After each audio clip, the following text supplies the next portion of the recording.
माझं आतापर्यंत तरी. मी काय म्हटलं, मला अभिमान आहे. काय शब्द वापरला मी?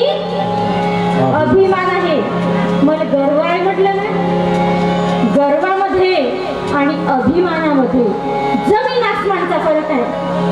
म्हणून मी याच्या आधीच म्हटलं होतं, माझं जर चुकलं तर मला क्षमा करावी. कारण काही लोक म्हणणारे इथे बसलेले आहेत आणि त्यांना सपोर्ट न करणारे सुद्धा इथे बसलेले आहेत. जे माझ्या वडिलांना म्हणायचे, नाही बाबाराव, पाठवा पोरीला. बरोबर आहे बाबा? हा, मित्र आहे ना लहानपणीचे, माहित आहे त्यांना. असे संस्कार करा मुला मुलींवर की तुमच्या, कारण मुली म्हणतात ना, दोन घराचं काय करते, उद्धार करते. मुली 2 घरांचा उद्धार करते. तिच्यावर विश्वास ठेवा आणि तसं तुम्ही त्यांना घडवा. आज जर तुमची मुलगी शाळेत जात असेल, किती वाजता जाते आणि ती किती वाजता येते हे तुम्हाला माहित पाहिजे. मुलांसोबत आपलं जे बॉन्डिंग आहे ते कसं असलं पाहिजे, मित्र मैत्रिणी सारखं. एका मी मित्र मैत्रिणी बना, बाप बना, आई बना. शाळेत जे जे होईल तुमचं लेकरू बरोबर विश्वासानं तुमच्या जवळ येऊन सांगते. आम्हा दोघाही बहीण भावांना अशी सवय होती, आमच्या शाळेत जे काही घडलं पोथीसारखं आम्ही वाचून टाकत होतो आमच्या मायबापाला. बाबूजी आज असं झालं, बाबूजी आज कसं झालं, आज शाळेत आजीला जायचो, एकच बस होती सकाळची आणि संध्याकाळची. बाबूजी बसमध्ये असं झालं. पण माझ्या वडिलांचा विश्वास काही लोकांनी केले होते काढ्या.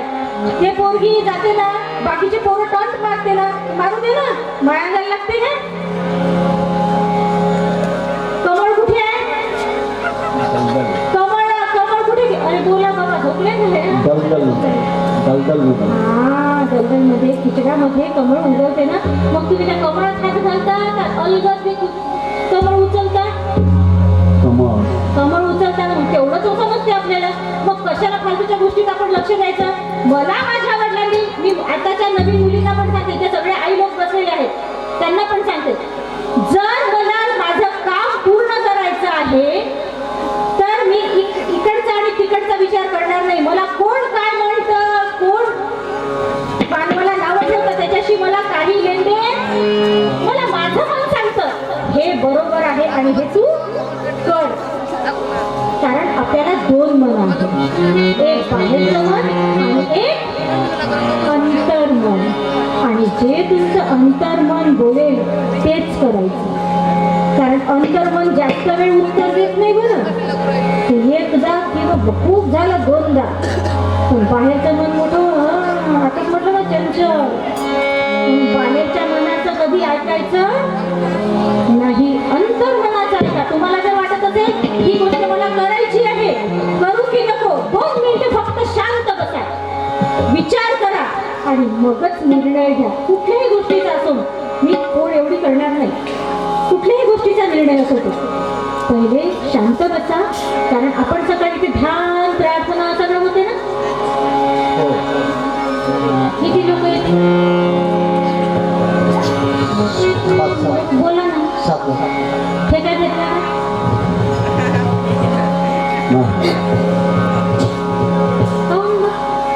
एवढे लोक काय गावात? आता तुम्ही म्हणा ताई तुम्ही एवढ्या सांगतात, तुम्ही करता का? हो मी करते. 4 चौघात जाऊन